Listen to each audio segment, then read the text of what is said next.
ആലിലക്കാവിലെ തെന്നലെ നിന്നെ ഞാൻ താമരത്താലിയിൽ തടവിലാക്കും. പട്ടാളത്തിലെ ഈ പാട്ട് നമ്മളിൽ പലർക്കും ഇഷ്ടമാണ്. എന്നാ ഈ പാട്ടുമായി സാമ്യമുള്ള മറ്റൊരു പാട്ടുണ്ട്. ആ പാട്ടാണ് നമ്മുടെ കമലഹാസൻ അഭിനയിച്ചിട്ടുള്ള വെട്രിവിഴ എന്ന സിനിമയിലെ മാറുകോ മാറുകോ.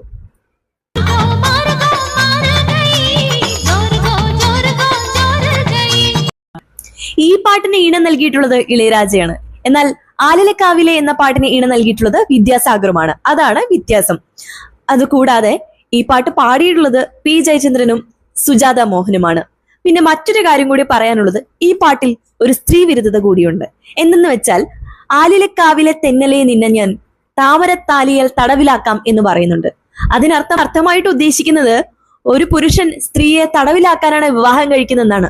ഈ പാട്ടിന്റെ വീഡിയോ കണ്ടു കഴിഞ്ഞാൽ അതിന്റെ കമന്റ് സെക്ഷനിലൊക്കെ നോക്കിക്കഴിഞ്ഞാൽ അയ്യോ കല്യാണം കഴിക്കാൻ കൊതിയാവുന്നു. ശരിക്കും പറഞ്ഞാൽ വിവാഹം എന്നൊരു രണ്ടുപേർ തമ്മിൽ ചേർന്നിട്ടുള്ള ഒരു മനോഹരമായിട്ടുള്ള ജീവിതത്തിന്റെ തുടക്കമാണ്. അതിൽ ആരും ആരെയും തടവിലാക്കുന്നില്ല എന്നത് കൂടിയാണ് പറയാനുള്ളത്. This is Aarti from music stories. Bye by.